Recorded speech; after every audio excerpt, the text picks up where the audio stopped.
Dead the President is represent me. Cette phrase, vous avez dû sûrement l'entendre au moins une fois dans quelques chansons de rap faites par des rappeurs mythiques comme Nas, Jay-Z et le moins mythique mais plutôt sympathique, Joey Badass. Leur point commun en plus sont que c'est des rappeurs new-yorkais et afro-américains. En entendant cette punchline, je me suis dit qu'est-ce que représente Dead President is represent me? Est-ce que c'est un symbole de lutte contre le racisme et la politique américaine ou une référence culturelle? Eh bien la réponse était les deux, et après des recherches longuement menées, cela m'a amené à un film qui s'appelle Dead President des frères Albert et Allen Hughes.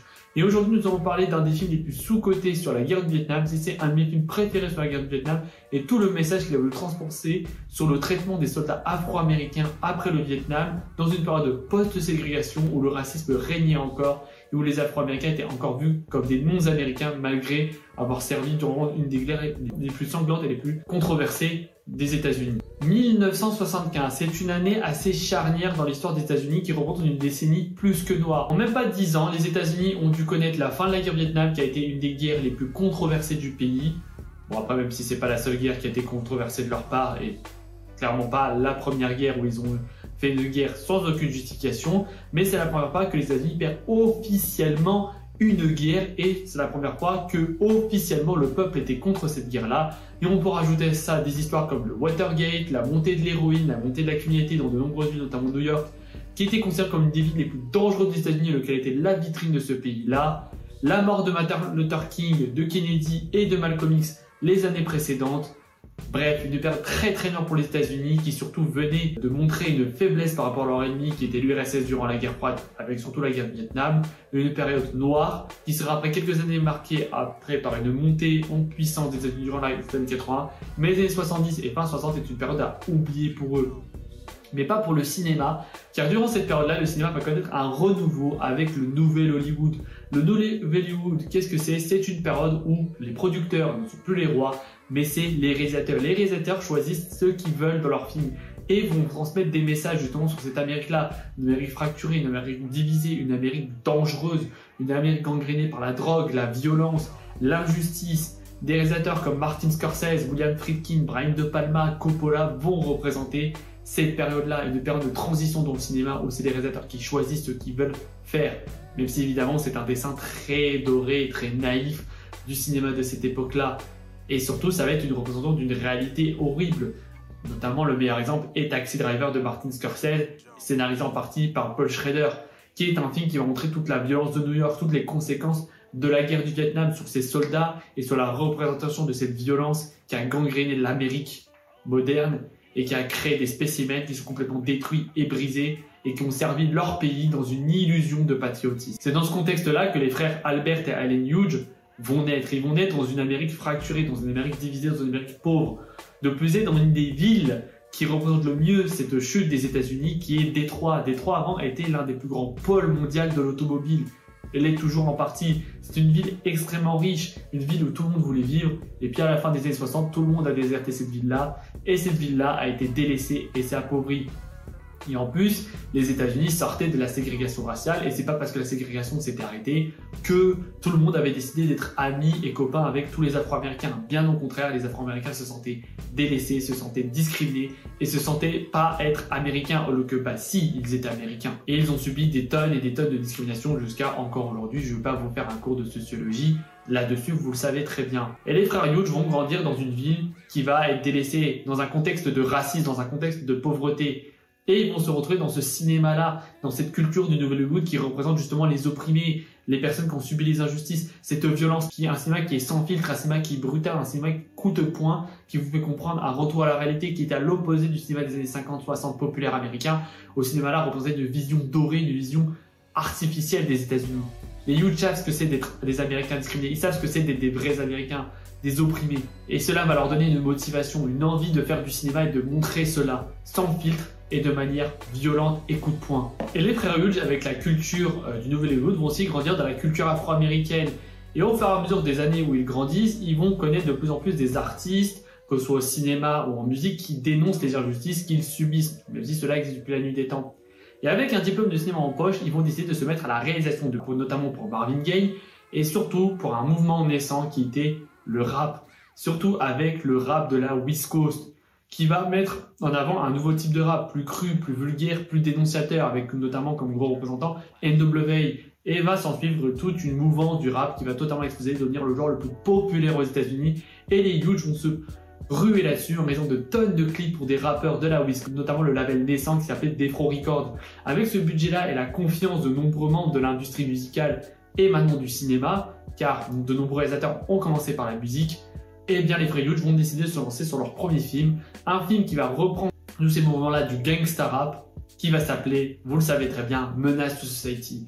Alors Menace to Society n'est pas techniquement le premier film de gangster afro-américain, bien loin de là.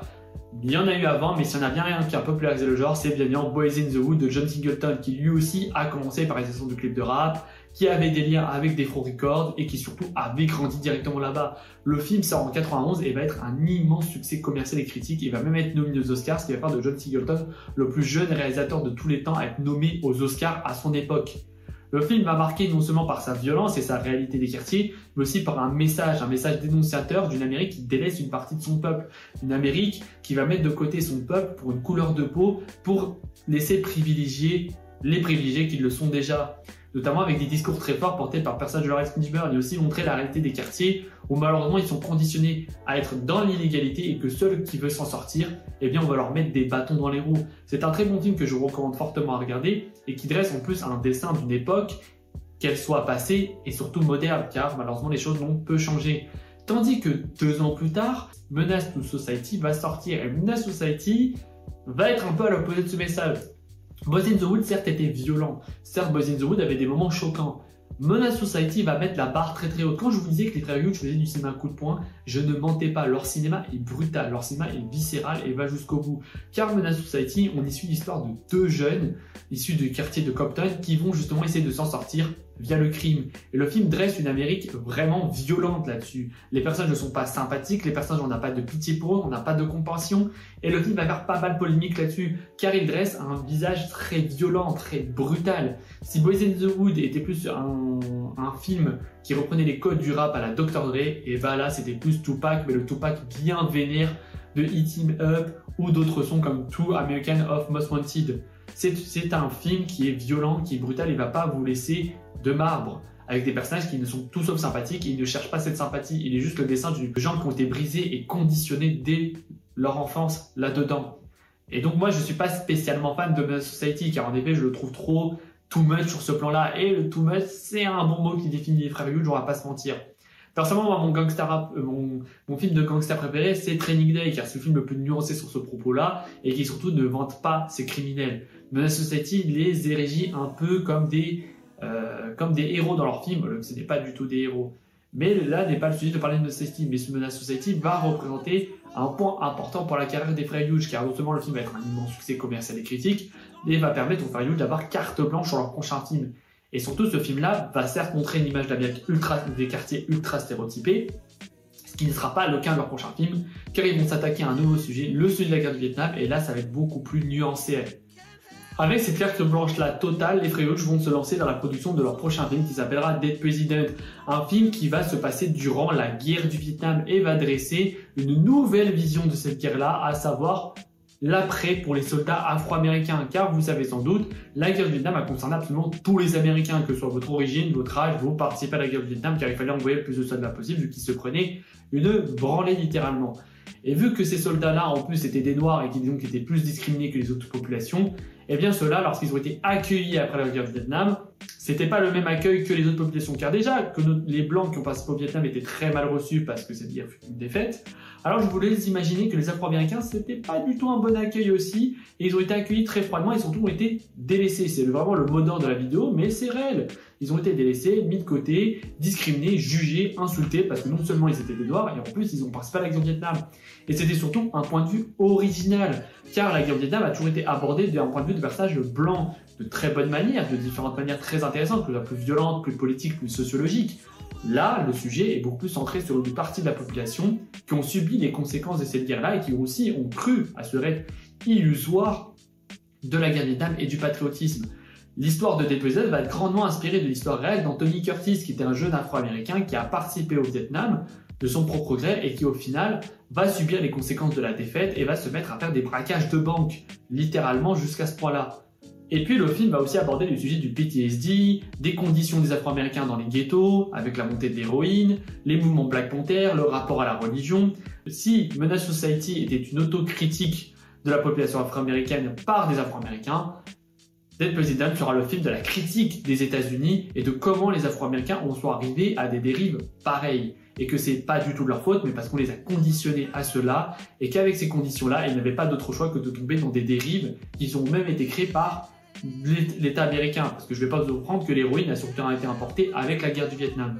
Et donc dans ces contextes-là, forcément vous allez tomber dans la criminalité. Et c'est là que le sujet va être intéressant de Dead President, et Dead President va donc se démarquer des autres films sur le Vietnam. Car oui, comme je l'ai dit, il y a de nombreux films sur la guerre du Vietnam et des films qui abordent différents sujets. Né un 4 juillet, par exemple, va aborder plutôt le sujet du traumatisme, du PTSD, de l'illusion d'un rêve patriotique. Rambo va plus aborder, certes d'une manière plus action et bourrin, la naissance d'un nouveau mouvement de soldats du Vietnam qui vont se rendre compte qu'ils sont insultés et qu'ils sont maltraités parce qu'ils ont fait des horreurs et qu'ils subissent les conséquences d'un État. Dans tous les cas, tous ces films sur la guerre du Vietnam abordent le sujet de la démesure des Américains durant cette guerre-là, de la démesure tout court du peuple américain.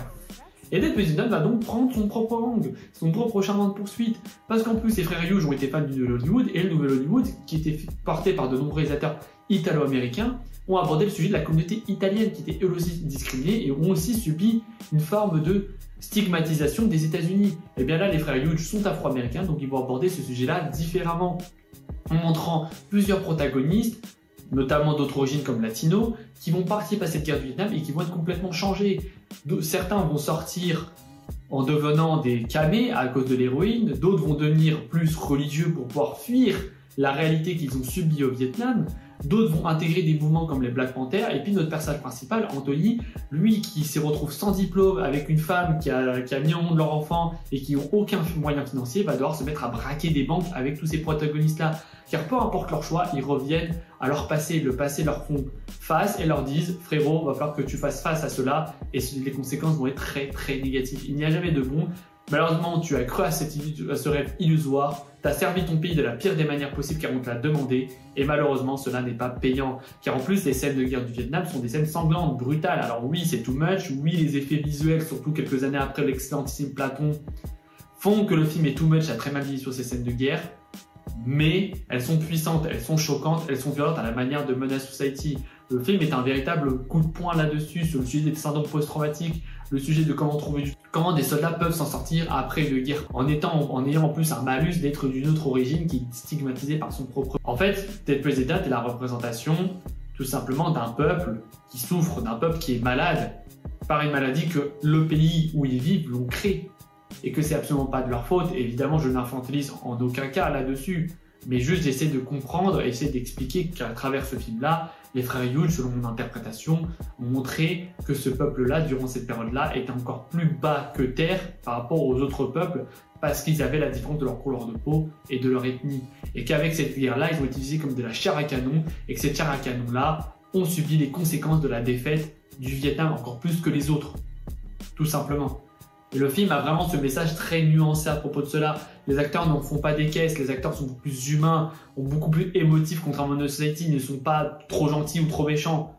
Ils sont justes, ce sont des réels protagonistes. Au début du film, tout commence bien, tout est un rêve. On y croit à ce rêve-là, cette nouvelle Amérique post-ségrégation. Et puis finalement, la guerre du Vietnam arrive et les cartes sont redistribuées et le monde est bien plus brutal et le monde est bien plus méchant envers eux. À la fin, le film finit sur une note morose, finit sur une note grise de « ce sont les conséquences quand tu envoies une jeune génération et tu la sacrifies ». Car en plus, le titre français de Dead President, c'est « Génération sacrifiée ». Tout le message est passé par là. On a sacrifié une génération entière de pères d'Américains pour une guerre futile et cela nous retombe dessus via de la criminalité, des camés et autres. Et donc on a la réponse à notre question qui était posée dès l'intro. Dead President Represent Me est une phrase qui est citée par des rappeurs qui représentent leur combat, leur mouvement, leur idéologie. C'est pas qu'ils veulent prendre un pistolet et tirer sur le président des États-Unis. C'est plutôt que eux se sentent tout simplement représentés par ce film-là qui représente toute une génération d'Afro-Américains, voire tous les Afro-Américains durant leur histoire. Ils ont servi leur pays, ils ont cru en ce rêve illusoire, on les a imposés de servir leur pays. Tout ça pour rien avoir en retour. Pour tout ça, avoir rien, pour avoir une discrimination plus puissante, pour être encore plus stigmatisé, on les utilise juste comme de la chair à canon, on les utilise juste comme prétexte pour quelque chose qui est futile, pour un rêve illusoire de domination, d'impérialisme américain. Et cela marche aussi pour d'autres pays, évidemment. On est français et je sais de quoi je parle, parce qu'en France, on fait quasiment la même chose, juste d'une manière différente, mais c'est les mêmes conséquences. De prendre un peuple, de leur faire croire à un rêve, et qu'au final là, ce rêve-là, on les enlève, et dès qu'ils demandent « bah il est où mon rêve ?» et ben on leur dit « il n'existait pas, maintenant tu te débrouilles ». C'est ce que représente d'être président. Le président représente une illusion, un sacrifice que toute une génération a fait pour pouvoir croire en ce rêve, et qu'au final cela leur échappe. Les frères Hughes sont certes pas forcément l'une des plus grandes carrières, parce que à part From Hell et Livre d'Eli que je n'ai pas vu, ils n'ont pas fait non plus de grands films. Ils ont fait juste des bons films, et c'est Génération Sacrifiée est certainement mon film préféré des frères Hughes. Mais le message est passé, le message il est clair, et l'intention est là, de dénoncer et de montrer que voilà les conséquences que ça fait quand vous décidez de sacrifier toute une génération, et que oui, Dead President is represent me.